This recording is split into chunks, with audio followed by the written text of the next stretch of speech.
हरि शरणम हरि शरणम हरि शरणम। भगवान श्री सीताराम जी की मंगलमय महती कृपा, बागेश्वर बालाजी के चरणों का आशीर्वाद, ऋषिकेश की पावन भूमि जहाँ कल कल किन्नौत करती हुई माँ गंगा की अविरल धारा प्रवाहित हो रही है। ऋषि मुनियों की तपोभूमि ये भूमि है, जिस कारण से हम लोगों का मन स्वभाववश साधना में अपने आप लय हो रहा है। हजारों सिद्धों ने यहाँ तपस्या की, जप किया, तप किया, जिसका परिणाम ये निकल रहा है कि इस भूमि पर आते ही हम लोगों का मन आह्लादित हो रहा है। स्वाभाविक रूप से छोटी सी छोटी विधि भी ऐसी लग रही है जैसे हम अनंत आनंद और सुख को पा रहे हों। हम सब ने ऊर्जा संचय समागम के तीनों दिनों को प्रवेश किया और आज उस तृतीय दिवस की बेला को प्रवेश कर रहे हैं, जिस बेला के ठीक बाद हम लोग अपने अपने घर को जाएंगे उसी जीवन को वापस लौट करके आप लोग जाएंगे जिस जीवन से आप आए थे, और आप फिर से उसी क्रियाओं में लग जाएंगे जो आप छोड़ करके आए थे। इन 3 दिनों में आपने बहुत कुछ पाया भी है और कुछ लोगों ने छोड़ा भी। इन 3 दिनों में आपने ऐसे ऐसे भावों को अनुभव किया कि बिना किसी मादक पदार्थ के, बिना किसी औषधि के सेवन के आपने उस चरम सुख को, रस को पाया जो आनंद बड़ी बड़ी पर्वत श्रृंखलाओं पर बैठ करके योगी पाते हैं, महात्मा पाते हैं। और आपने इस 3 दिन के साधना सत्र के अंतर्गत एक नई जिंदगी जीने का तरीका देखा कि ऐसे भी जीवन को जिया जा सकता है, ना कुछ होते हुए भी अगर हमें जीने की कला आती हो, तो हमारे पास कुछ भी जेब में ना हो, तब भी हम अपने चेहरे पर बिना वजह के मुस्कुराकर, बिना वजह के हंसकर और ध्यान और ज्ञान के द्वारा अपनी जिंदगी को स्वर्णम बना सकते हैं। नीरस जीवन को रसमय जीवन बना सकते हैं और विचारों को बहुत प्रबल बनाया जा सकता है। और हम अपने विचारों के बल पर जिस ईश्वर को मंदिरों में आज तक तुम खोजते रहे, जिस परमात्मा को तुम आज तक लोगों में खोजते रहे, दरअसल तुमने 3 दिन के एक छोटे से प्रयोग में ये जान लिया होगा, समझ लिया होगा कि उस परमात्मा को प्रकट बहुत सरल है करना। और इन 3 दिनों में जिन साधकों ने हमें अपने अनुभव बताए, एकांतिक वार्तालाप में भी और यहाँ सत्र के मध्य में भी, कि हमको बहुत अलग अलग अनुभव हुए। बहुत लोगों को हनुमान जी का साक्षात्कार जैसा महसूस हुआ, किसी को गर्म ताप महसूस हुआ, किसी को विचित्र ऊर्जा का महत्व पता लगा। और अलग अलग अनुभव पाकर इन साधकों ने, आपकी इन अनुभवों ने ये बात तो तय कर दी कि शायद पुराने जितने भी अमलात्मा, बिमलात्मा, महात्मा, चाहे वो सन्यासी बाबा हों, दादा गुरु हों, देवरा वाले बाबा हों या नीम करोली वाले बाबा हों, अथवा फिर पूर्व के जितने भी आचार्य, स्वामी रामकृष्ण परमहंस, स्वामी समर्थ रामदास जी महाराज, इन्होंने शायद अगर प्रभु को पाया, साक्षात्कार किया, और सच में पाया इन्होंने और साक्षात्कार किया, तो लगता है कि एक यही विधान इन्होंने भी अपनाया होगा उस ईश्वर को प्रकट करने के लिए। और शायद ये प्राइमरी पढ़ाई होगी, आगे की पढ़ाई कुछ और होगी। और सच ये है कि हम लोग अभी प्राइमरी पढ़ाई कर रहे थे, और हमारे गुरुदेव सन्यासी बाबा के प्रबल प्रताप के कारण कठोर और कठिन साधना को इतना सरल भाव में उन्होंने रखा कि जिसको हम लोगों ने कभी सोचा भी नहीं था कि ईश्वर को और ईश्वर के आनंद को, हनुमान जी को और हनुमान जी के अनुभव को समझना इतना सरल है और इतना अनुभवपूर्ण है, ये हम लोगों ने कभी विचार नहीं किया था। तो आज इस 3 दिन के सत्र को हम विराम करके जा रहे हैं। जा इसलिए रहे हैं कि लौटकर फिर किसी सत्र में आएंगे, लेकिन अभ्यास को त्यागना नहीं। पर कुछ अभ्यास ऐसे थे, प्रयोग, जिनको आप घर पर करोगे तो शायद साइड इफेक्ट भी हो सकते हैं और लोग आपको पागल भी कह सकते हैं। इसलिए कुछ प्रयोगों को आपको कृपा करके घर पर प्रयोग नहीं करना है, और कुछ प्रयोगों को क्या, ध्यान के रास्ते भर को छोड़कर बाकी के आपको किसी भी, चाहे वो राम राम का प्रयोग हो अथवा हुम फट का प्रयोग हो, इस प्रयोग को कृपा करके घर पे ना करें।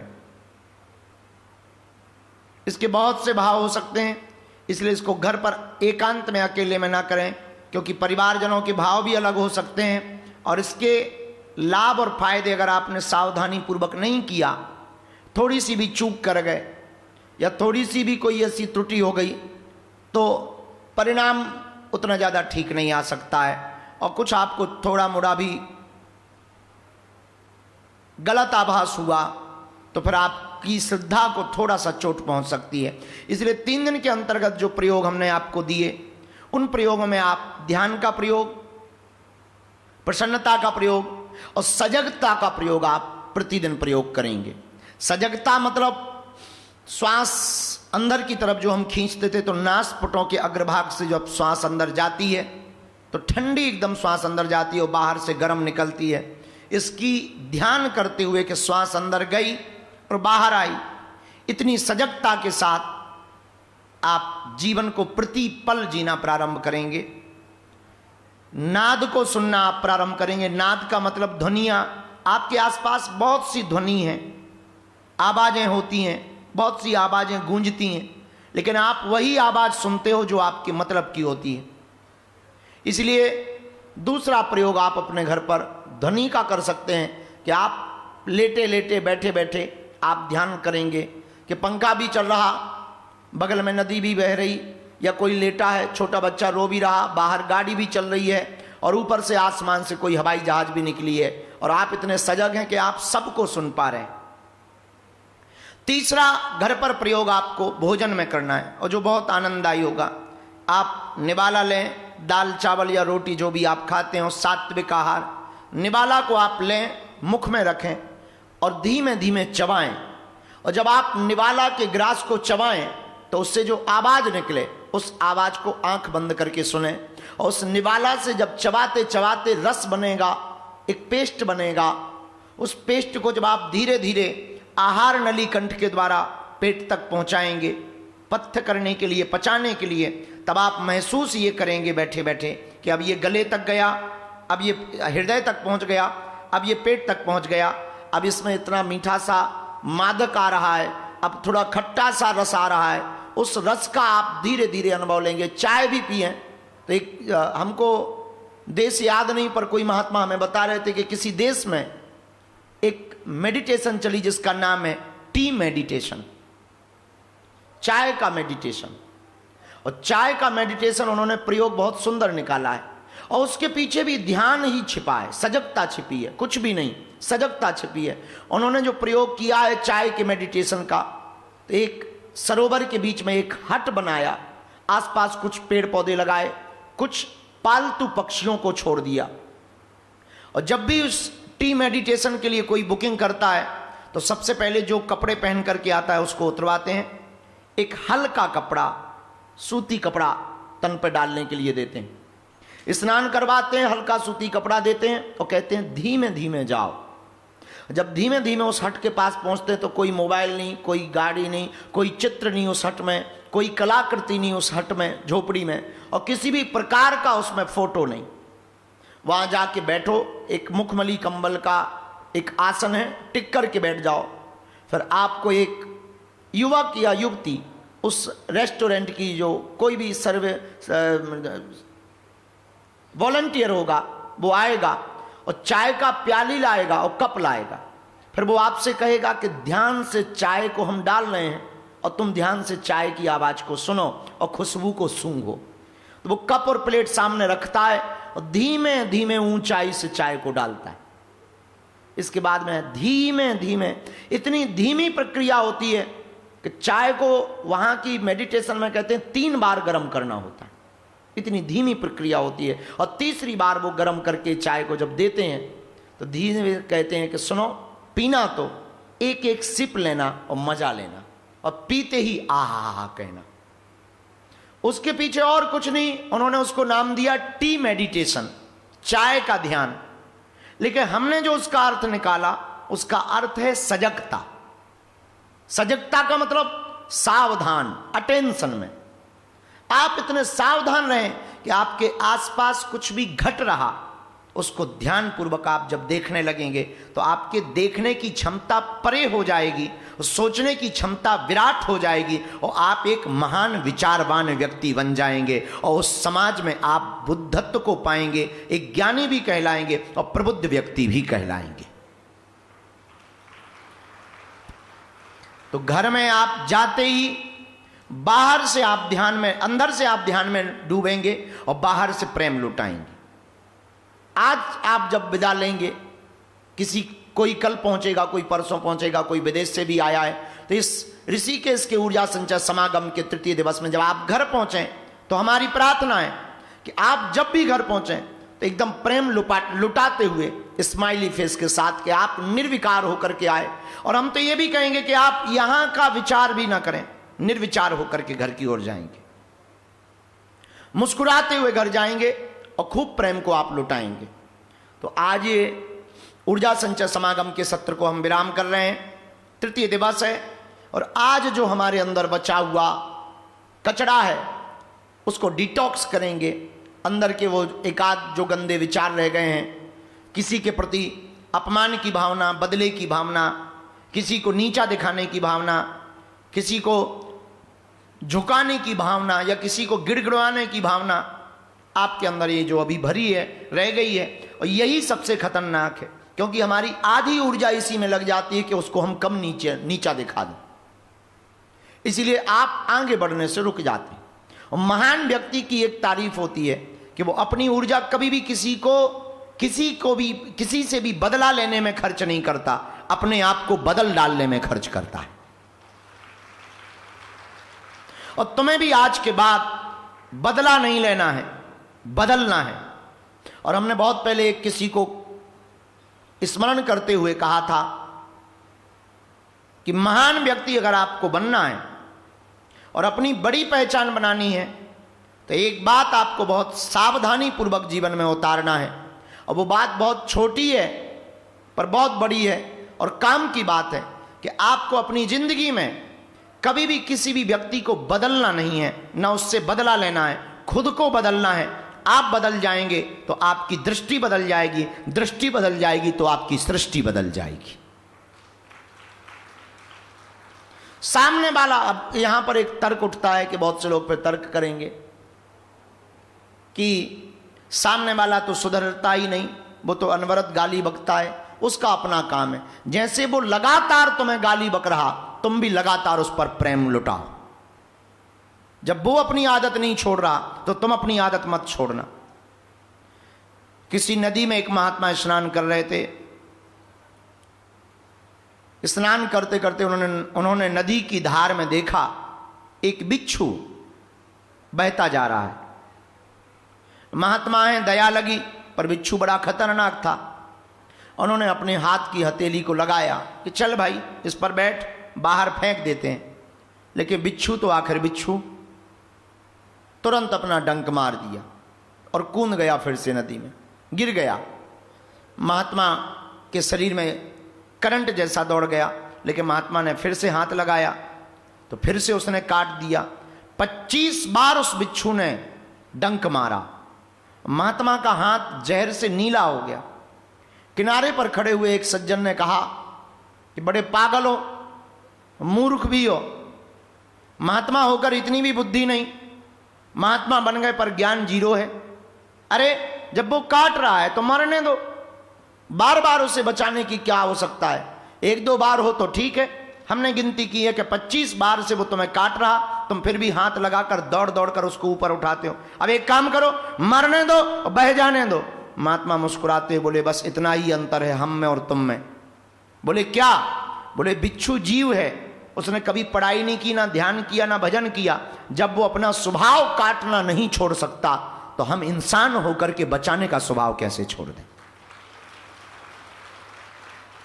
इसलिए आपको आज एक बात नोट करनी है और घर लेकर के जानी है कि तुम्हारा पति, तुम्हारी पत्नी, तुम्हारा पुत्र, तुम्हारी पुत्री या तुम्हारे परिवार का कोई भी सदस्य, तुम्हारा बॉस बहुत गंदा है, गाली बकता, तुम्हें देखते ही मुंह चलाता, उल्टा बोलता। खासकर माताओं की सासू माता, वो बहुत डेंजर होती हैं। हर बहू को सासू माँ, ज़्यादातर बहुओं को सासू माँ खतरनाक मिलती। तो अगर सासू माँ खतरनाक है तो आप घबराना नहीं, उनका काम मुंह चलाना है। आप एक आज से नया तरीका करना, आप प्रेम लुटाना प्रारंभ कर देना। कितने दिन गाली बकेगी? 10 दिन, 12 दिन, 20 दिन, 2 महीना, 5 महीना, 1 साल, हम कहते 10 साल। 11वीं साल में उनको भी टेंशन हो जाएगी कि हम बदल गए, हम नहीं बदले, ये बदल गई, तो वो भी अपने आप को आपकी तरह बदल डालेंगी। इसलिए इन 3 दिवस के ऊर्जा संचय समागम के सत्र में आपको ये प्रयोग घर लेकर के जाना है। पर जो विधि यहाँ कर रहे हैं उसको आप अकेले में प्रयोग इसीलिए ना करें कि कोई भी साइड इफेक्ट ना हो। तो बाकी प्रयोगों को आप कर सकते हो, सजगता को आप कर सकते हो, श्वास के प्रयोग को आप कर सकते हो, बीज मंत्र के जप को आप कर सकते हो, और सजगता, सावधानी, ध्वनि, नाद के प्रयोग को आप कर सकते हो। बाकी जो 2 चरण हैं उन चरणों को आप ना करें तो अच्छा होगा। त्राटक की विधि को आप कर सकते हो, वो भी बहुत अच्छा प्रयोग है, तो उसको आप कर सकते हो। तो इन 3 दिनों में जो हमने आप लोगों के अनुभव सुने, आपने हमें बताया एकांतिक वार्तालाप में और यहाँ कल और परसों में जो आपने बताया, उससे ये तय तो हो गया है कि भारत में अगर प्रत्येक व्यक्ति को साधना पकड़ाई जाए तो भारत जैसा विशाल, समृद्ध, बुद्धिमान, प्रज्ञावान कोई भी दुनिया का देश नहीं होगा। भारत की यही खूबसूरती है कि यहां भारत को विश्व गुरु इसीलिए कहा गया क्योंकि यहां पर मुस्कुराने की वजह सनातन है। मुस्कुराने की कोई वजह नहीं, सनातन कोई वजह है, ये तो एक धारणा है। तो हमारे भारत की यही महिमा है कि यहां लोग बिना वजह मुस्कुरा लेते हैं। तो आप सब जो भी 3 दिन के सत्र में, अंतिम सत्र में बैठे हैं, हाँ, दूसरों के कहने पे आपको नहीं चलना है कि अच्छा दुनिया बड़ी अद्भुत है, 100 मूर्ख लोग अगर तुम्हें फूलमाला पहनाए तो तुम फूले मत समाना, क्योंकि जो मूर्ख ये तुम्हें 100 मूर्ख तुम्हें फूलों की माला पहना रहे, ये मूर्ख ही है, 2 मिनट में जूतों की भी पहनाएंगे। इन्हें जूतों की माला पहनाते देर नहीं लगेगी। इसलिए 100 मूर्ख अगर तुम्हें ताली बजाकर धन्यवाद दें तो तुम अपना दिमाग खराब मत कर लेना कि I am proud of you, I am guru, I am teacher, I am brilliant mind. ठटरी के बरे कुछ भी नहीं। 100 मूर्ख व्यक्ति अगर तुम्हारी ताली बजाकर प्रशंसा करें तो बिल्कुल भी फूले मत समाना, क्योंकि ये 2 मिनट में इन्हें बदलते देर नहीं लगेगी और तुरंत जूतों की माला चढ़ाएंगे। पर याद रखना, 100 मूर्खों की फूलों की माला चढ़ाने से कोई एक सिद्ध पुरुष, कोई महापुरुष अगर तुम्हारे सिर पर हाथ फहराए, सहलाए, तो वो 100 मूर्खों से एक सिद्ध पुरुष का हाथ बहुत बलवान होगा, एक गुरु का हाथ बहुत बलवान होगा। अब वो कभी बदलेगा नहीं, क्योंकि वो सहज उठेगा नहीं। जो सिद्ध पुरुष होता है वो देख करके ही हाथ उठाता है कि किसके अंदर वह पात्रता है जो आशीर्वाद को संभाल सके। इसलिए तुम इन लोगों के चक्कर में भी मत पड़ना कि दुनिया क्या कह रही, लोग क्या कह रहे। आज से तुम सावधान होने लगे, मुस्कुराने लगे, बिना वजह हंसने लगे तो लोग तुम्हें पागल कहेंगे, मूर्ख कहेंगे। इन चक्करों में मत पड़ना, कहने दो। कहने में अगर मीराबाई पड़ी होती तो मीराबाई को आज कोई याद नहीं करता। मीराबाई के ज़माने में तुम होते तो उसके घर जाते, उसे समझाते क्या मूर्खता है, पति को छोड़कर, अच्छा खासा पति है, रानी बनी हुई है, राजकुमारी है, और तेरा पति भी राजा है।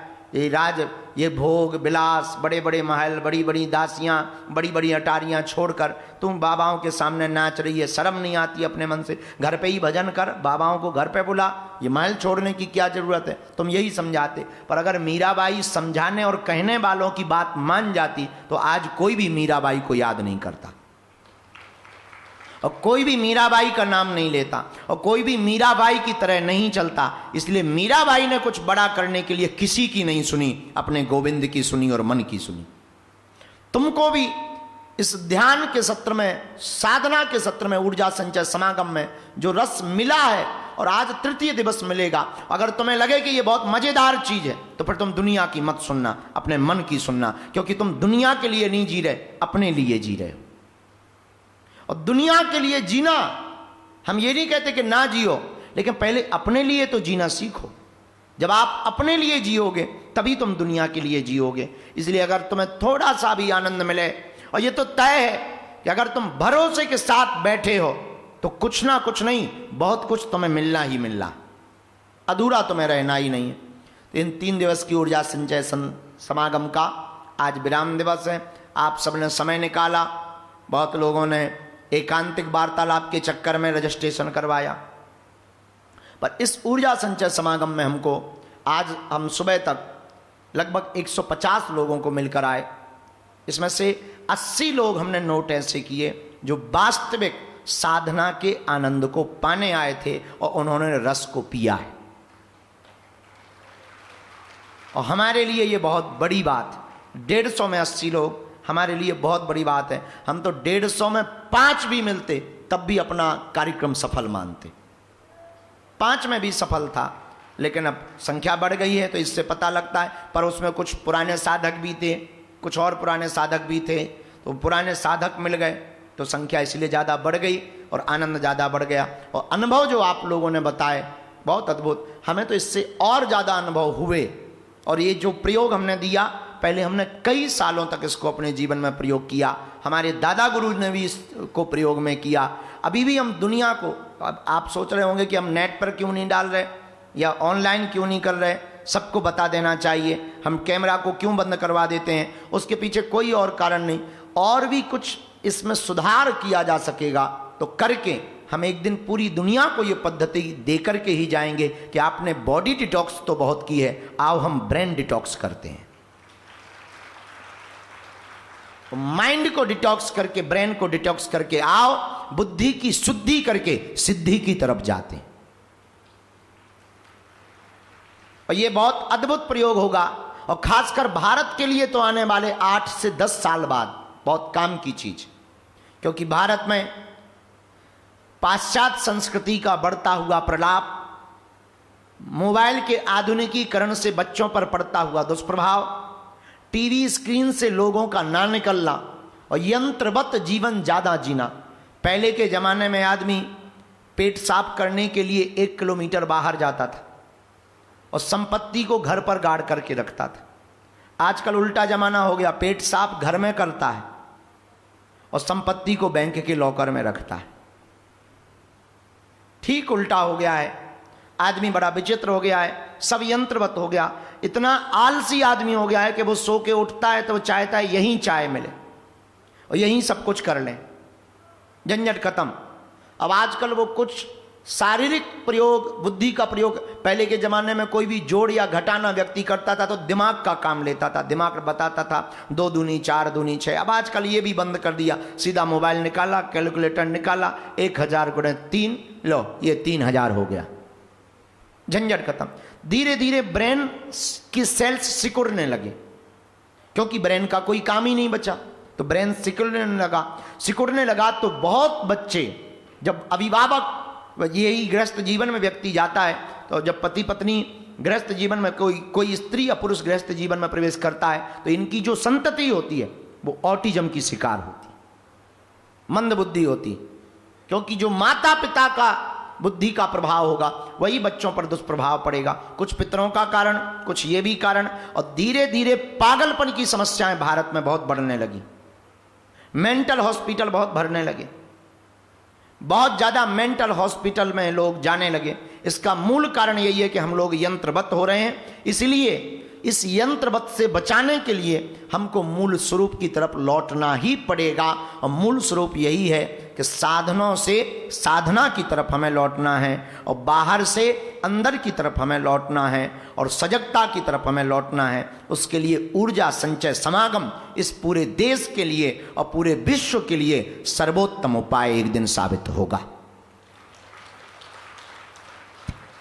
और इस विधि से हजारों लोग, यहां जितने लोग बैठे, ये विधि जिन्होंने की है ऊर्जा संचय समागम की, और जो और करेंगे और रेगुलर इसका प्रयोग करेंगे, तो हम ये बहुत विनम्रता पूर्वक कह पाएंगे कि एक दिन ऐसा आएगा कि आप 1-2 साल बाद स्वयं अपने आप की तुलना करेंगे कि हम पहले कैसे सोच पाते थे और आज क्या क्या सोच पा रहे हैं।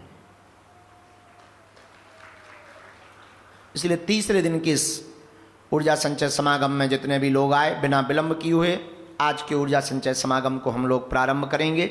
सब लोग अपने अपने गुरुदेव माता पिता को प्रणाम करेंगे, सभी संतों को प्रणाम करेंगे, अपने कुल देवताओं को प्रणाम करेंगे, और हम कहेंगे कि धीरे धीरे ये लाइट बंद करवा दी जाए।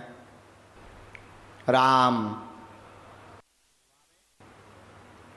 लंबी गहरी सांस को आप अंदर की तरफ लेंगे और फिर रोकेंगे, फिर धीमे धीमे छोड़ेंगे, और जब रोकेंगे तब आप बीज मंत्र का, हनुमान जी के बीज मंत्र का जाप करेंगे और हनुमान जी का आवाहन करेंगे पवन के रूप में।